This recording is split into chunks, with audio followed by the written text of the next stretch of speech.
there's so many redundant tasks. You're sitting at the office, you're like, oh, I've got to do the same thing over and over and over again. And it just sucks the life out of you. You need to be focusing on developing and increasing, your skill sets and making yourself more valuable, not developing your skills and your time that few lines of code could actually be doing. So this one is about how do you automate key components in a business in a structured way that enables you to be free. I like to change the future of work in I guess how the work's being done.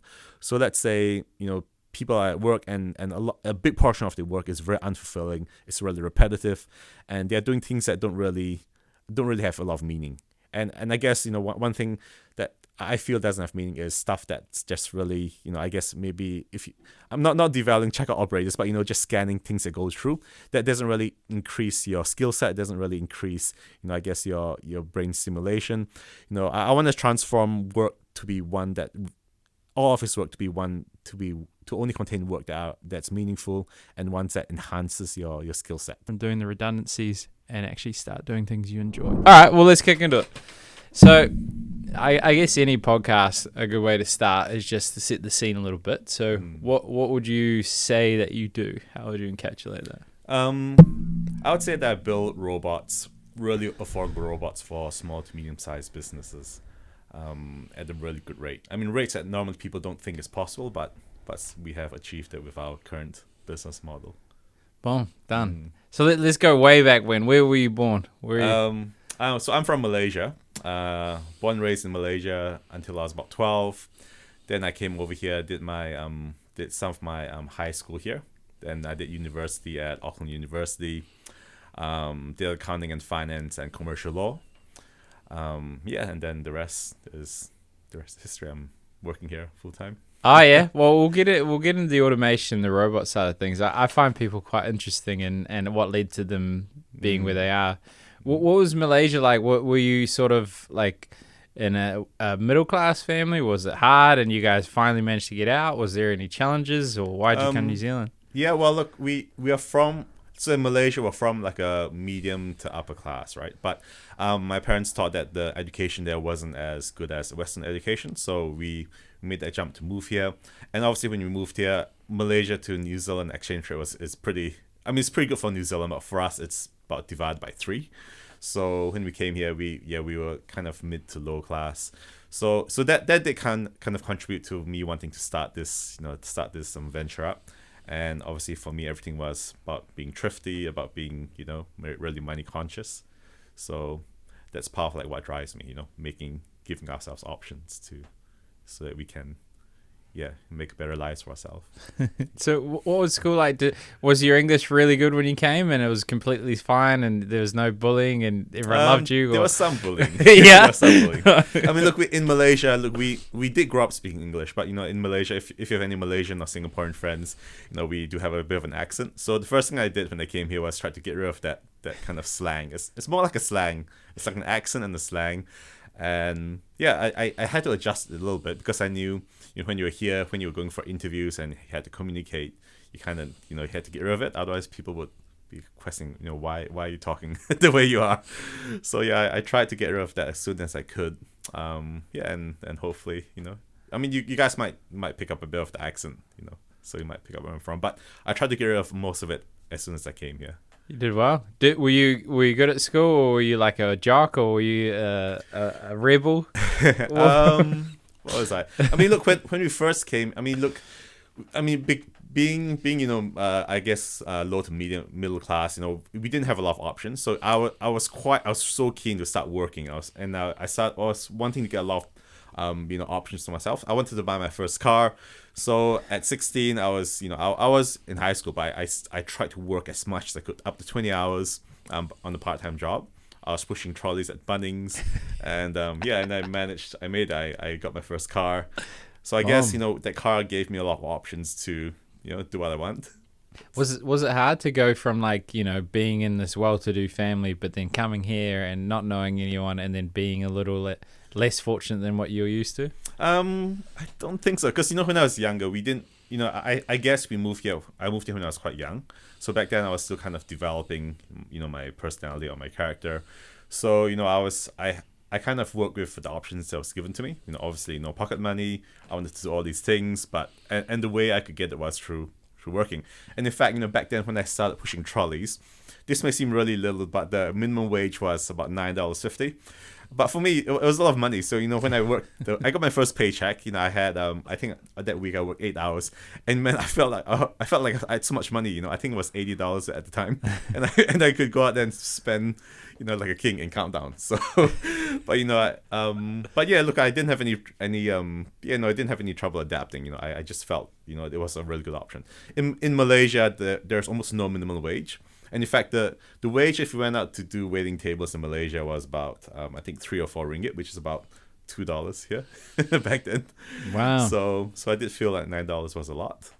Did you notice anything different when you came? Like culturally, is it similar? Is it boring? Like a lot of people, especially come to this vibrant, colorful, amazing place. You come to New Zealand, it's slow, it's peaceful, but it's also boring. You know what I mean? Yeah, I mean, it is. I did find it a lot slower, and in fact, when in Malaysia, it's quite common that when you at 11 or 12 a.m., you still go out with your friends. Mainly, I think because of the climate. First of all, the climate, it's really hot. So when you're at nighttime, you'd be, you'd still be quite awake.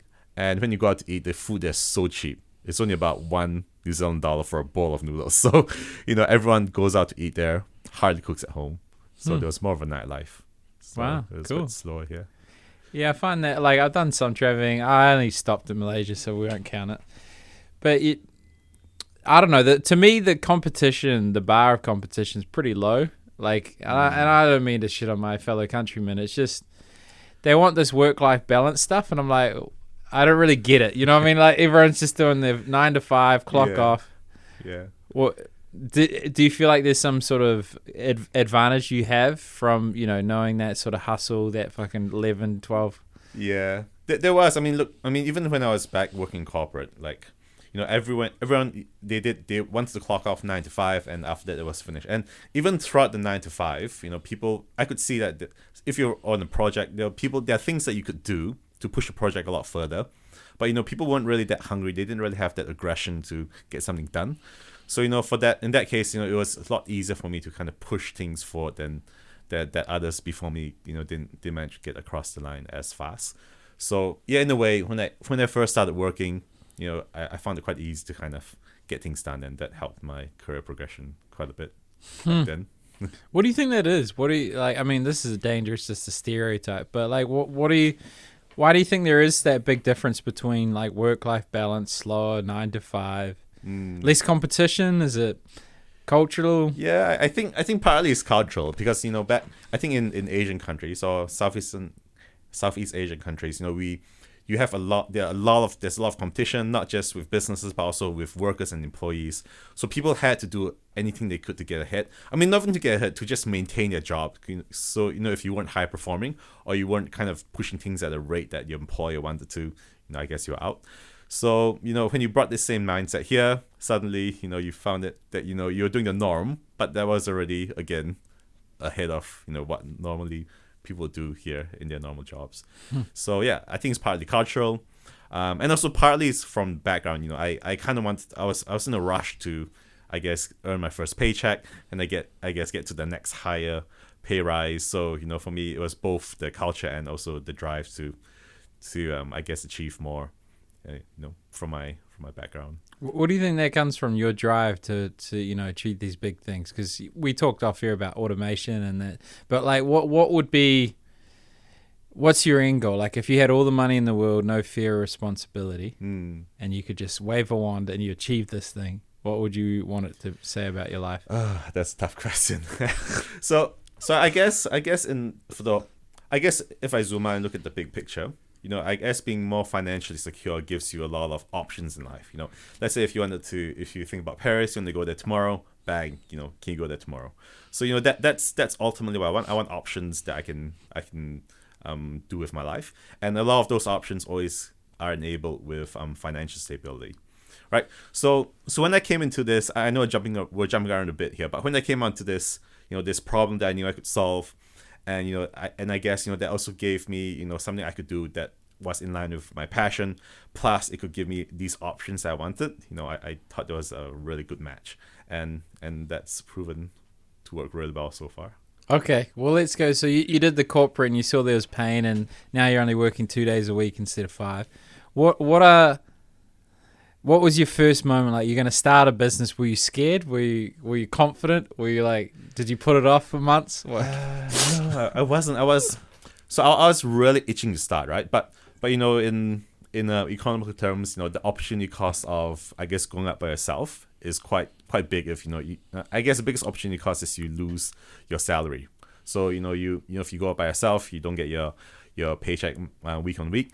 So, but at the same time, I was actually really risk adverse. So back then, I bought my first house and I already had a mortgage. So I thought, can I have it all at the same time as pursuing this dream I have? So I thought, yep, I think I can do it. So what I did was I still maintained my 9 to 5. But, after 5 to like 12 a.m., I started working on my side hustle, right? So that was a way that I could try to maintain my steady paycheck, but at the same time, work on this dream that I have to build something really big. What did you, what was your first step? What did you start doing? Because you obviously had some understanding because you're using it in your job. Mm-hmm. Did they know that you went from 5 to 2 days? I did. Look, I did. Actually, back then, I told my boss, I said, look, I've automated all these reports. They're all done with one click of a button. What I do, the boss just told me, look, just do what you're doing. Just make sure you get everything done. It doesn't matter how you do it. And he was pretty chill around that. So I was pretty happy. So that back then, the 1 or 2 years while I was in that role, those 3 days gave me a lot of capacity to build what I was building. So it was a really good match, really. Wow, so you're getting paid for 5 but doing 2. Yep, that's right. That was during my second job, but I've had a few jobs since then. Okay, cool. So all right, so how did you start the ideation phase? Like, how did you start processing how you're gonna create an offer, how you're gonna advertise it? What was your strategy initially? I had to kind of pivot a few times. I mean, first of all, when I started this venture, Robot Hub, the first thing I did was, actually, before I started this, I actually tried to create like this massive system that was a catch-all that could do everything, right? So I built this whole system from scratch, and then I had all of these really, really good functions, but I didn't really have a paying customer, right? So I kind of built this massive piece of software, but there wasn't any customers to back it up. So the next time I tried this same venture around, this was across the span of about 5 years. I started a few during my full-time job. But the next time around, I said, look, I'm not going to build a single thing until I get a customer that wants the product, right? So I put aside some advertising money. And, when I got some leads coming in, they gave me their problems. And then I built a solution for that particular problem only, right? And yeah, that's worked well for the first 2 years of Robot Hub. Since then, we've kind of created more scalable products. Huh. What were you advertising on? What were you putting your money? It was LinkedIn. So LinkedIn, yeah. LinkedIn. It was all LinkedIn advertising. But since then, I think we're getting a bit more results from Facebook. So we're gonna try to pivot there a bit more. First. Yeah, instant forms. Yeah. So then they don't even have to leave the website. They just put their details straight in, and it's you can go broad targeting just because the AI knows, so you don't have to actually do much. It's similar to your experience at work. A couple clicks and it's done. Yeah. But anyways, yep. I've just been learning about it because. Good. Okay, so and then did you have to learn how to sell and stuff like that, or you learn things you were good at and things you weren't good at? I mean, I was quite fortunate because while I was in my days in corporate, I did have to work with a lot of stakeholders. So the stakeholders mean the ones that need the software or whatever I was doing. So I had to kind of talk to them quite regularly and figure out what their pain points were. And then I had to go back to my team. Back then, when I was in corporate, I was also working with a lot of software developers to actually build a product. So I kind of already was doing that in my day job. So that kind of allowed me to relate to them, really easily and then, kind of figure out their requirements and then build it for them. So I haven't really done a lot of the actual selling. A lot of the selling usually happens while the lead is being generated. Once they come through to us, usually they're already sold on it. So I hardly do any one-on-one selling. And a lot of our clients now are through referrals. So I haven't had to build much on that selling pitch side yet. But that's something that we will be keen to go into. But yeah, so far, we're just busy building whatever stuff we and have doing a good job. Yeah. I mean, it's the most leveraged activity is referrals. If you get one person in and then they get one person, that person in, there's no cost. Yep. If you know how to do it. It's a bit of an art. I've been looking into it. I went to an event, 500,000 people registered for it. Oh, yeah? And it was a pre-book launch. Oh, wow. Isn't that crazy? And it was a pre-book launch about how to get more leads. Wow. So, and he basically used all the concepts in the book to get 500,000 people to turn up. Oh, wow. Yeah. So it's interesting, and I've been going all in on it and trying to understand a little bit more, because a lot of people in the service industry, especially, they're great relationship builders, but the outreach is quite a fearful thing. Yeah, that's true. I mean, look, we did try our go at doing a lot of cold calling, and obviously when you first try it, it's quite discouraging. People hang up on you, and look, I understand, because when I get cold calls, I hang up on them too. Yeah. So and I just figured, look, if that was the way for us to build the business, then I'm not the one to do it. Or if I'm the one to do it, I need to kind of build up maybe a thicker skin to actually create that. So yeah, but so we kind of pivoted more towards the digital advertising. So when they click through, they're already sold on it. But look, if we do see the need to go into that, that whole the cold calls, the selling, and the pitches. But yeah, just not the stage, because we already have enough work lined up for us. Yeah, no, fair. I mean, it's a bit of an art. It's like, it makes your business more sellable and protected to have some sort of outreach. It doesn't necessarily have to be cold calling. It could be any form of outreach, but it's just your success is influenced by how much the platform charges for ads. Yeah, that's right. And so that's why, like, if someone was to buy your business and you do an exit, then having an outbound team is quite useful, according to other people. Yeah. Not me. I don't know yet. I'm just a one-man band. Yeah. So okay, let's go on to automation. What has your learnings been in, like, the biggest return on investment in a business when they just realize, this needs to be automated, and then it has a big impact? Okay. I can describe one that I guess one that was the best use case I've had. So there's this company that I need to. I haven't asked him if I can broadcast, so I'm just gonna just describe it anonymously. Okay. Yeah. So there's this company. I came in. And my role as more of a contractor consultant was to actually look at ways I could automate the business and, I guess, build a solution for them. So there was this one company I came in, and there were about I think there were 6 to 12 people in their processing team. And I literally spent 3 months building a product, right? And once I built a solution, 6 of those FTEs were gone. I mean, not in a bad. I mean, look, it's that it was because all of those staff were actually processing stuff that could be automated by a robot or by, like, a piece of software. So I went in 3 months, and then and that automation resulted in 6 people's roles actually being able to be made available, and they could just be placed in other areas in the business. So 3 months. 6 roles available. 6 roles, yeah, and 6 roles. Is that a way of saying they were fired? Or I will not confirm that. But yeah, I mean, look, it just means that that capacity immediately, because they had a fresh pair of eyes that could look across it, and also because I already had the expertise to both analyze a problem and to develop a solution that could actually solve that problem. I could do it within 3 months. The biggest enabler for me to do that is because I know all the technology. I actually talk to the end user directly, and I could implement that without having any third-party involvement. So normally a solution, you have to contact, like, a software development company. They might contact, like, a front-end development. They might do back-end development. So I learned the whole stack that I could actually deliver.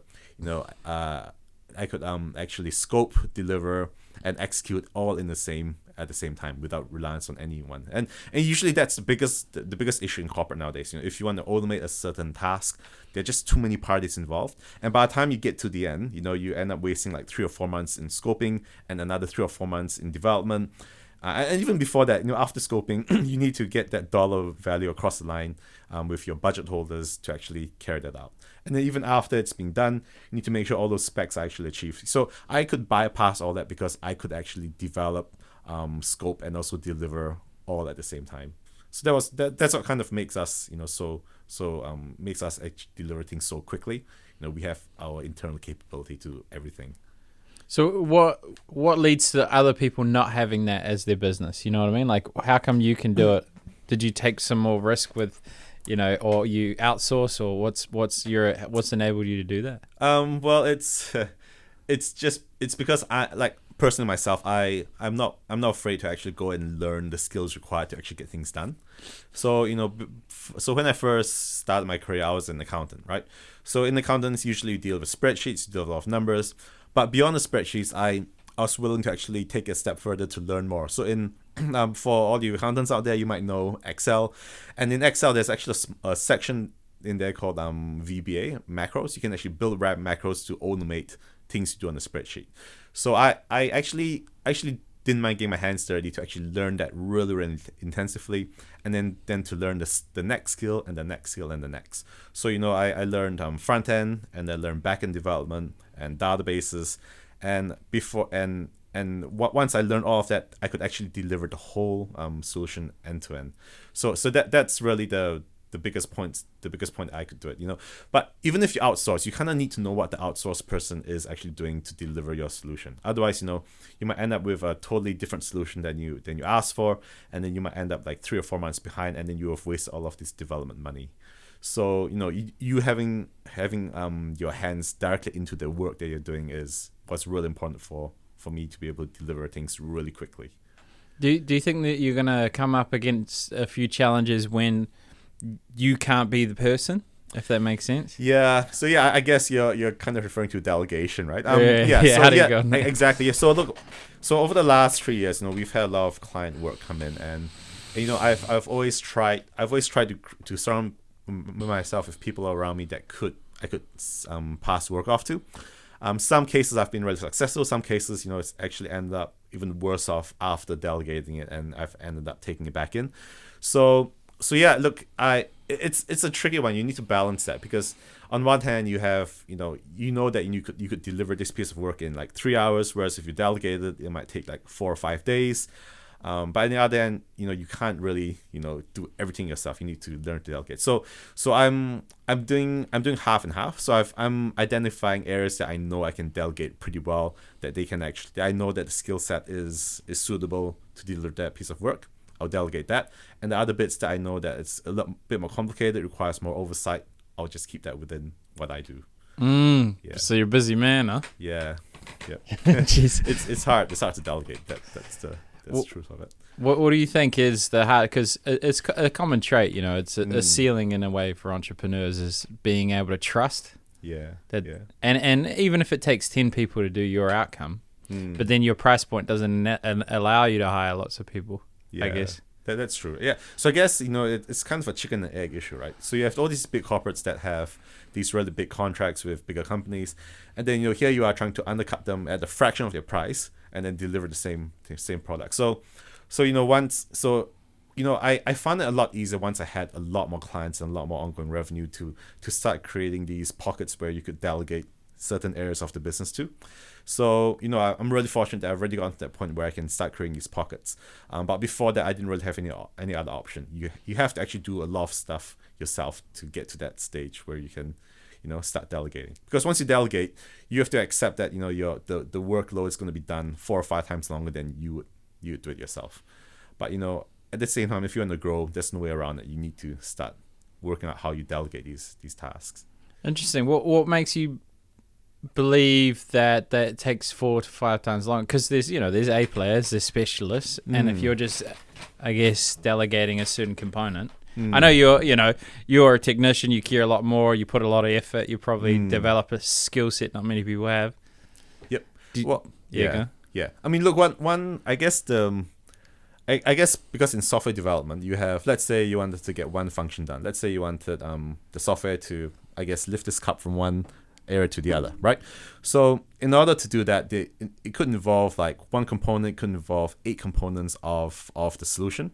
So it could be the database that you need to add another field to. It could be the front end, you need to develop a few more buttons. It could be the back end that you need to handle how the front end communicates. So immediately I've already identified 3 components. It's really hard to get like a developer that's across all 3 at the same time. And at the same time, the 4th component is, I guess, identifying that the solution is to move this cup from one position to the other, right? So for all of these, so which means that, if you have these 4 people that all have different skill sets, to get them all talking to each other, you need to first of all book a meeting, get them in a room, and then delegate those to each 4, and each of those 4 need to choose when they can do those workloads each, right? But and opposed to me, let's say I already knew how to do all these 4. I didn't have to schedule a meeting. I could just open everything I need to get these 4 items done and just do it in the next half hour. So you can see immediately how it's so much more effective if you could do everything yourself. It immediately cuts down 5 steps down to 1 single step. So so sometimes that's what you have to do if you want to deliver something really quickly. So at the moment, if you're in the startup stage, you don't have that luxury. You're gonna have to run really fast, really quick, and spit all of these executables out as soon as you can. Do you think you ever increase prices, or are you, because that's another challenge, is like if you charge a ridiculous amount of money and could justify it, then you could hire someone that could do everything at once. What makes you want to keep the price low, and will you change it? Yeah, look, that's something that's really against the whole reason why I started this business. Yeah. So look, if I rebel against the traditional way software development's being done. When I was in a big corporate, a software development firm would charge, I'm looking 6 figures just for a proof of concept for one particular task, right? And I knew I could deliver that, just within like 2 weeks. So that's 6 figures just for a proof of concept, just so I could go through all these really fancy consultations, these really big documents, and then like a really good, really big review process. That's ridiculous. So, I don't want to buy into the hype because the big corporates have that money, right? But look, it's up for you to want to grab that money, but at the same time, you're kind of billing for nothing. You're billing for air. You're billing for like an inefficient process that doesn't have to be. So look, I don't think I'll ever get to the point where I'll increase the prices anywhere near what the big corporates are charging. But what we'll do is, if big corporates came to us, we will say, look, we can do this for these prices, but we will try to maybe fix a longer term, or maybe fix a variety of heaps of processes so that we have continuity of revenue. But at the same time, our prices will still be the same levels of what we charge our small to medium businesses. So look, no, I wouldn't do that because it's against why I started this business in the first place. What if, like, would you feel comfortable if, let's say, you had, a team of 50, and they all had a division of labor where they did a specific component and there was all clear communication to deliver a very fast outcome?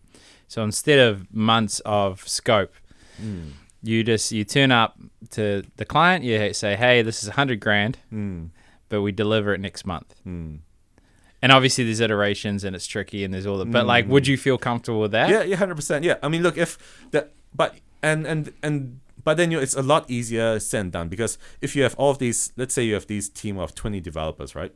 How often do you get them to have spare capacity every single week to drop everything and just deliver it there and then? I mean, you could create I guess like a way of working there, that you always make sure that your developers always have maybe 20 or 30% free every week, that if new work came in, they're always available to do it. But also the other thing is you want to try and make sure that this culture of fast delivery is maintained, because when you get to a few hierarchies of your software development team, sometimes you have team leads and then you have seniors and juniors. Sometimes if one of those tasks requires the junior to do it, and your meeting only consists of the senior developers, it might take a while for that work to trickle down to the juniors to actually get done. So this happens with a lot of software development companies, or even with internal IT teams. You always have a few layers, which is why work gets done so slowly. So it really takes a drive from the top to make sure that, look, you get everyone in the room. You need to have the culture that if you're senior, if you tell the work to the senior needs to either get it done himself, or if he delegates it to the junior, they need to make sure that the junior delivers it, within a day or, of a time frame you need it to be. So that culture needs to be driven from the top, and I'll be the one to drive the culture I would say when we get to that point. Okay, so it's less about price for you. It's more about like not wasting time doing bullshit stuff. Yeah, exactly. I'll swear you don't have to. Okay, so this automation part, is it that you incorporate existing software? Are you building it from scratch? Is it a software you've made? What's sort of your process for creating something? So we usually act as middleware. So usually the company already has some software that they're using, for example, Xero or their accounting system. We would develop middleware in between to process maybe their documents or certain information to push into their system. So, I mean, we identify how we do it initially when we first talk to the client. Sometimes the client doesn't even have that software to start with. Some say using just Excel or just emails, which is terrible. So if they don't have the software, we will build it for them. But if they already do and they're lacking some sort of automation, we will build the automation part and then push it into the next step of their software stack. Just if this I just have to push this button randomly so that it keeps going. Sure. Okay, so you got that's useful. You got a lot of these legacy technologies, and they've got the system, and it doesn't communicate with this other one. And if you can pull your system on top of theirs without them having to do change management and convince people to do everything different, what do people say when you're doing these robots for them, or what are they like? Oh, are you sure? Like I talked to a guy before. He's quantum gravity or something. I think quantum it's called, yeah. Yep. And he was talking about how he had to get a robot for this health company. Oh, yep. And then they wanted a robot to check the robot because they didn't trust the robot. what sort of things do you get with your thing? I mean, look, I think to get a robot to check, I mean, then I reckon it's the fault of the first robot, whoever built the first robot, to not have built in those checks. I mean, there's no reason to build. Look, if the client itself is asking you to build a robot to check your own robot, then I guess you've done very well in your marketing, because then you can build for another robot, right? But in my view, that the first robot should be enhanced, or their capability should be increased to make sure that they do the checking of their own work. So that's I feel that that's more of a pricing gimmick that they've built into the customer to accept. So they probably got the customer to accept that, look, the first robot will always have issues and always have errors, and you have to live with it. And that's how we're just going to build you this way, because there's no way to solve it.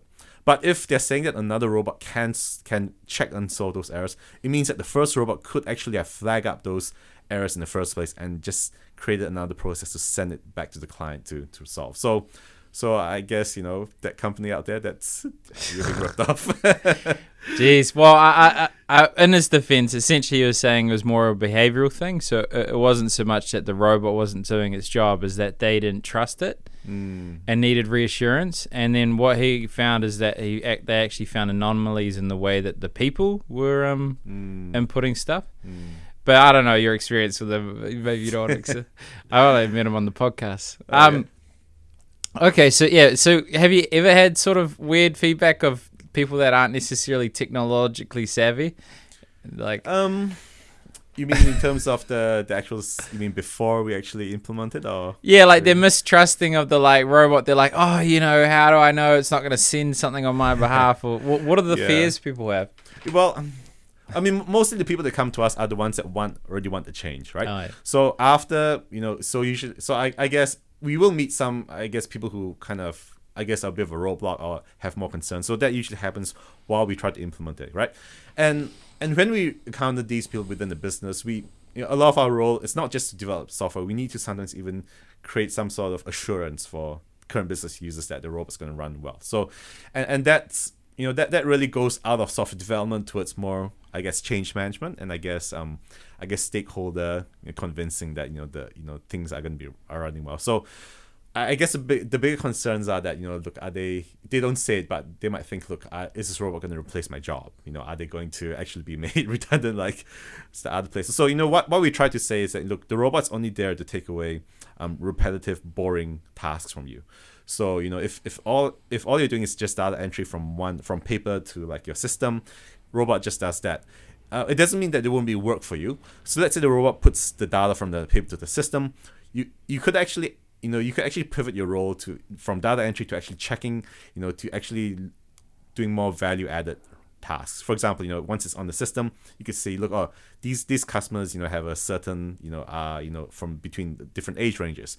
Then you could actually go down the track and say, look, we're getting a lot of applications from this age range. I think we should, change our marketing to suit that. So you see, that's something that a robot wouldn't be able to do. The robot's just putting data from the paper to the system. But if if that task would be taken away, you could actually look for more value added roles. For example, I mean, what I described was more analysis of the data, not the data entry. So immediately you're being taken away from data entry, and you have time to actually analyze the data for the stakeholder down the line. So look, you shouldn't be afraid of a robot taking a role. You should be looking at this as an opportunity for you to upskill and make yourself more valuable in the company. Hey, well said. You got my vote. You could do politics. Except for those 6 people that were never to be seen again. Nada. What do you think? Like, so obviously, there's been lots of technological advancements, and jobs have changed. People haven't lost jobs as such. Where do you think the low-hanging fruit is? Like, what jobs are going to get revolutionized the quickest with automation? I would say ones that have a lot of repetition, a lot of I guess the ones that the processes are really, really straightforward. So, it goes from, 4 or 5 steps that don't change, and have very little exceptions. I mean, if you have a few exceptions, and if the exceptions are easily handled with another process, those will also be easy to be automated. But the ones that I guess are harder to automate are the ones that you need a lot more human feedback, a lot of human analysis, ones that require maybe a person-to-person touch, which means like communicating to your stakeholders, like talking to managers, talking to clients. Those are the stuff that robots wouldn't be able to take over. What do you have any fears? Like, yours is a little different, but we were talking about language processing, natural language processing models, or whatever you call them. Yeah. Is it NLP? I think. No, GPT. ChatGPT. Natural language. Yeah, natural language. Yeah, that's natural language. So ChatGPT is actually built on GPT, which in itself is a machine learning model. So chat meaning you first of all interpret what the users type in, and then you put it into the model. So it's a layer on top of an existing AI model.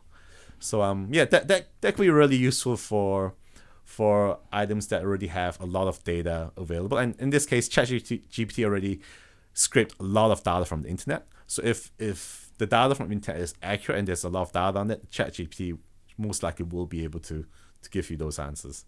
Yeah, and in fact, there was once I was trying to solve like an issue on a particular programming library. I spent about half an hour to 1 hour trying to solve it, and I thought, look, why not? I just thought, look, let's just put in the ChatGPT, see what they say. And within like 1 minute, it spit out the same answer that I had to try and get within, with the whole hour of research. So ChatGPT actually does work, but you need to be really specific with the prompts that you feed into the interface. Are you using like GitHub Copilot and Code Interpreter yet? No, I mean the Copilot. I mean, a lot of those are they're just auto fills. So if the Copilot has access to all of your other code base, then it really helps with coding faster with 1 or 2 lines of coding. But I guess it would take a bit of time to get used to. But yeah, that's a good application of AI within just the coding space itself too. Do you get worried about the future? Do you ever think like Terminator vibes or anything like that? Do you have concerns about the advancement of technology and AI? Yeah, I mean, look, it's really easy. Like for me, I'm really good at joining a lot of dots from start to finish. So usually when I develop a solution, I can see the problem, I can see the software and coding libraries I need to actually get done, and I can see how it's delivered. So, and in this case with AI, I can see it. It's just we're only one click away from actually having AI being applied in really dangerous situations. For example, if you put the AI in charge of, let's say, a marketing algorithm that's I'm not sure, maybe aimed at gun products, right? And if the AI kind of identify who's really susceptible to actually wanting to own a gun and wanting to fire a gun, and if that's the only prompt that the AI that the human gets AI to look at, and if you don't put any age limits, what if like a 5-year-old, they identified that 5-year-old really likes to fire a gun? Would they start marketing it to the 5-year-old? And a worst case scenario, if the 5-year-old has a credit card of their parents, what if they ordered the gun to their family home? So that could be one really potential danger of AI. If you don't specify what prompts you put into it, and it just gets run without any filters on the internet. So, and these things could be unintentional. I mean, the person advertising those guns might not actually have intent or thought through how the AI is going to do the marketing. They could have just said, look, AI, give me more sales, and then the sales come in. But the unintended consequences is these 5-year-olds are being marketed guns. And if you apply it to even a bigger scale, what if it's around, politics? If you want to get someone that's on the line to vote left or right, there are just a lot of ways that AI could actually influence a lot of areas within our lives. So it could be quite dangerous. Yeah, well, I mean, a lot of humans I come across don't tend to know why they make decisions much. Even I'm obsessive over self-awareness and stuff, and I often don't know why I chose something. And you think about this huge data set that they have and the ability to interpret, they're going to make this decision. You talked about advertising, how good is that stuff getting? It's insane. Yeah, it's big. So what's the dream, man? What's the outcome? What will we all work? You obviously said freedom of choice, but what would you like your company to look like in 10 years or 5 years or whatever? Well, look, I kind of want to change the way people work. So in corporate terms, there's a lot of talk around future of work and how the future of work looks like, and there are subjects that, in a lot of areas in the future of work it could be around a lot of different areas, could be around, work-life balance, your work from home. That's one big thing.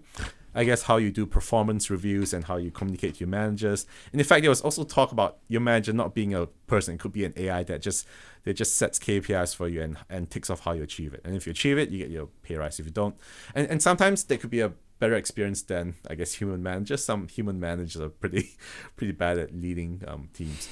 So for me, I like to change the future of work in I guess how the work's being done. So let's say people are at work and a big portion of their work is very unfulfilling. It's really repetitive, and they're doing things that don't really have a lot of meaning. And I guess one thing that I feel doesn't have meaning is stuff that's just really I guess maybe I'm not devaluing checkout operators, but just scanning things that go through, that doesn't really increase your skill set, doesn't really increase I guess your brain stimulation. I want to transform work to be one that all office work to be one to only contain work that's meaningful and ones that enhances your skill set. So I want to leave all of the manual repetitive stuff down to lines of code instead of humans, because humans you need to be focusing on developing and increasing your skill sets and making stuff more valuable, not devaluing your skills and your time that few lines of code could actually be doing. There's something I've seen that was quite interesting where they had this camera watching baristas and also clients, and the baristas had a green box around them and the number of coffees that they'd made. Oh yeah. So it was tracking their performance of how good they are at making coffee. Oh yeah, yeah. And you make a point there. It's interesting. On one hand, I would hate the idea of the confronting nature of, hey, they're watching me. But then also, there's so much variance in the quality of management and leadership, and it's not necessarily fair. So maybe, how do you think people will interpret being watched like that? Having them tracked and the repetitive tasks removed. Yeah, I mean, the tracking bit. Look, if let's say the barista example. Let's say if the baristas exist because theoretically they create better coffee. Okay? Oh, so you're coming for them, bro. okay. Baristas make better coffee, but I'm saying, look, what if there was a stage where an espresso machine, or maybe and I saw an example of I think in Tokyo they created an arm that mimics what a barista does. It changes. It just uses an actual espresso machine to actually froth the milk, to actually grind the beans, and then pours in front of you. And it's just a robotic arm, right? So how is if they could actually make that robotic arm stimulate the exact same things that the barista does, and if quality is the same, what's the value of the barista actually doing it? Look, let's say the robotic arm was free, and if the electricity was kind of free. Would the barista still want to actually do those manual actions, or would they rather just pay for electricity and have the robot do it? And that's a question that if you put it really plainly, it should be the later, right? You want the robot to do your work for you, and if you can still get paid for the same amount of coffees that the robot produces, then technically there shouldn't be any reason why you wouldn't want to use the arm. And if you get the same compensation, the issue is when that compensation actually goes not to you, it goes back to the cafe owner, right? So I guess then the question is, how do we control the distribution of wealth from this automation? So that's a bigger question. And are these automations putting more people out of jobs? In my view, it should really shift people from doing, I guess my first point, from doing mundane roles to more value added roles. For example, barista. If you actually replace the making coffee process with a robot arm, the barista could be actually in front of house talking to the customers, asking how's your coffee. I guess building rapport and doing things that the customer actually enjoys, like talking about their day, something that retains customers, right? I mean, some people like being talked to, some people don't. So I'll leave that up to the business. But fact is, the barista could actually now be doing something that's a bit different to something repetitive. There's, I think, a startup in America that took off, and it did something similar. Just the way they made coffee was much more efficient, which allowed them to hire less staff but pay them more and have smaller spaces because they didn't need these big-ass things. So, there's merit in that, mate. You know what I want? If you ever have time to build it, it has nothing to do with what you're doing. But, it would be so good if you just had a smart kitchen that let's say you're trying to achieve a certain dietary requirement or a certain way of eating, and it will source all the food. It'll order it, it'll get it, and then it'll pack it into the fridge, and then it'll cook it. Yep. And then wash your dishes. Yep. So you're talking about automating the restaurant industry, actually. Yeah. Yeah, because look, I love preparing food myself because one, I can control what tastes go inside. Maybe you like it more salty or less salty. You like more of this type of sauce. And it's really hard to find a chef that does it the way you like it to be, without being that pain in the ass customer which goes and tells the chef what to do. And this is a way that I feel it's more efficient because if actually everything that you're doing in going to a restaurant is you're paying for them actually having the ingredients on site. You're paying for them to actually cook it. So if you look at HelloFresh and Whoop, for example, they do all the ingredients gathering. They do all of the having the ingredients ready in a really format that you can actually cook straight away. And the reason why some of these these food pasta companies do so well is because people actually love cooking fresh food in front of them, and I guess changing the way they do it to their taste buds. So if you the what you just described was automating groceries, the right amount of groceries and the right amount of quantities to make the meal that you want there and then. So that's what I guess that's what HelloFresh and these other companies are doing. The next step is actually are you willing to actually do the cooking yourself? Nah, I don't want to cook. that's the second bit you're paying for with the restaurants. Well, that's that, and a dishwasher that actually washes the dishes. You know what I mean? That gets to me. Yeah, it's a dish rinser. You got to wash it just so you can do it again. Yeah. I mean, when you rinse a dish, you're almost 2 seconds away from actually doing the clean onto the drying rack, right? So if you have to rinse it before it goes in the dishwasher, it's redundant. Yeah, no, fucking worst invention ever. Anyway, so we're in the last part of this podcast. So maybe we should go just a little bit more in depth on automation and stuff. So what are the most often what are the problems you see most often that have a big impact on a business that you solve?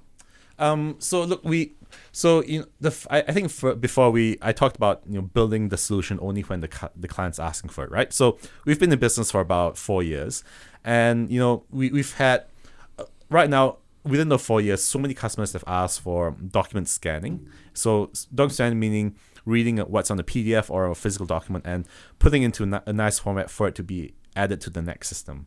So that request has become so common that about 60% of our revenue is actually from document scanning, and we have really a lot of functions to handle all sorts of documents. Even ones that have columns vertically, horizontally. We can actually make that into a really good format for it to be put to the next system. So we've automated a lot of document scanning tasks, and I think because that's hardest to actually do. You have a unstructured data, and then you have that data that needs to be put to a next stage.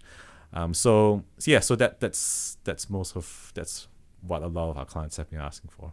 Sorry, I kind of miss you. No, you're right. That is perfect. Yeah, having unstructured data and making it structured in a streamlined way. I get it. Mm-hmm. Cool. Well, we've done the podcast, so thanks for coming on, brother. It's okay. No problem. It's good to be here, Ryan.